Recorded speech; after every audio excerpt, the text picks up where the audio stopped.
ጋዜጠኛ ሶፎንያስ በይፋ ይቅርታ ጠየቀ። በቅርቡ በሰፊው በመድረክ ኑዛዜን ትሰማላችሁ በማለት አለውኝ ያለ ነው።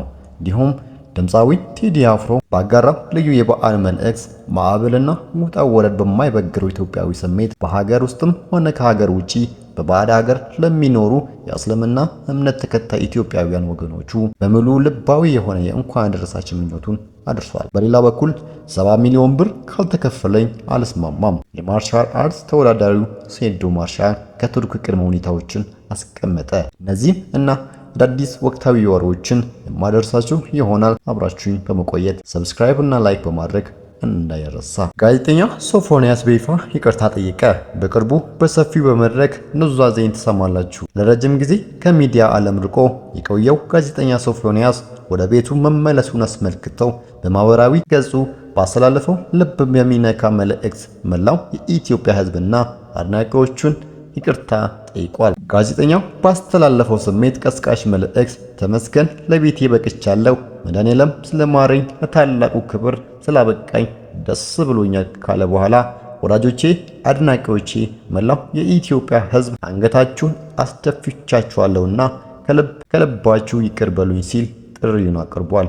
በመቀጠልም ቅዱስ ቃሉን የበደላችሁን ይቅር በሉ እንደሚል በማስታወስ ሕዝቡ በእግዚአብሔር ስም ይቅር እንዲለውና በጸሎት እንዲያስበው ጠይቋል። ጋዜጠኛ ሶፎንያስ አክሎም እንደ እግዚአብሔር ፍቃድ በቅርቡ በሰፊው በመድረክ ኑዛዜን ትሰማላችሁ፣ ብዙ የምነግራችሁ አለኝ በማለት በቅርቡ ይፋዊ ማብራሪያን እንደሚሰጥ የገለጸ ሲሆን መልእክቱም አትፍረዱ ይፈረድብሃል በሚል ከባድ ማሳሰቢያ ደምድሟል። የ1447ኛው የኢድ አልአድሃ ወይም አረፋ በዓል ድባብ በመላው ዓለም በሚገኙ የእስልምና እምነት ተከታዮች ዘንድ በድምቀት እየተጋባ ነው።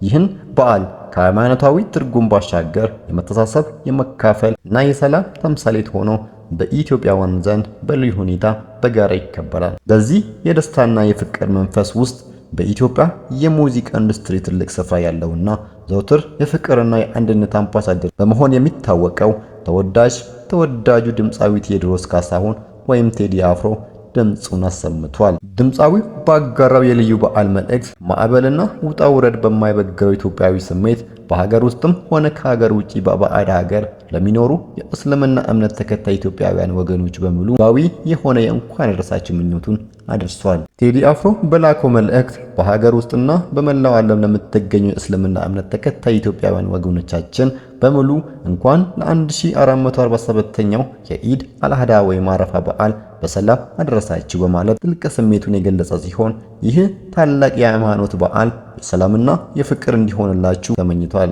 ቴዲ አፍሮ በኪነ ጥበብ ስራዎቹ ብቻ ሳይሆን በየአጋጣሚው በሚያስተላልፋቸው ሀገራዊ መልእክቶች የህዝቦችን አብሮነት፣ መከባበርና ሀገራዊ አንድነትን በማስተሳሰር በስፋት ይታወቃል።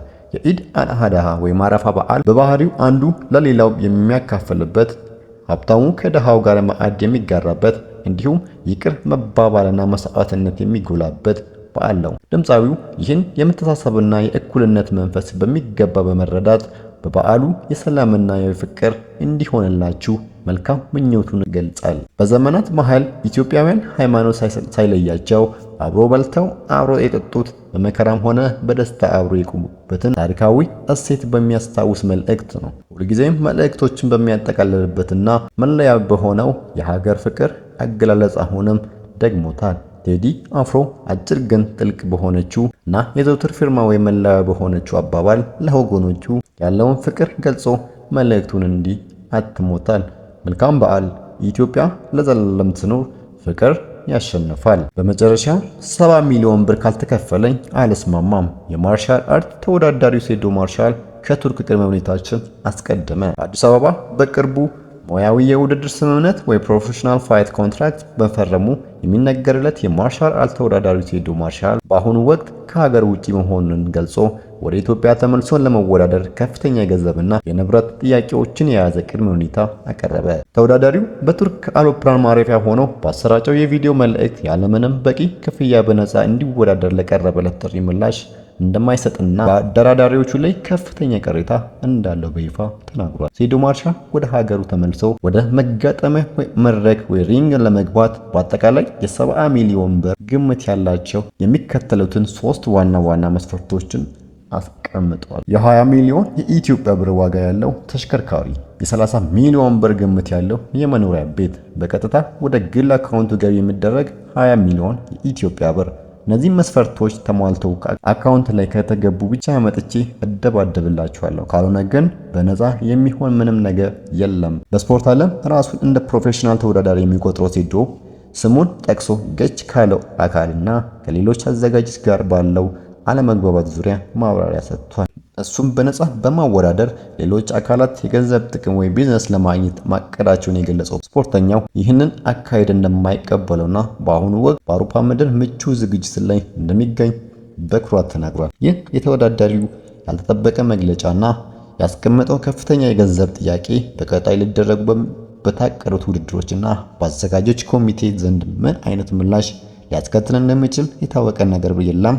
ጉዳዩን በቅርበት መከታተላችን እንቀጥላለን። አብራችሁን ስለቆያችሁ አመሰግናለሁ።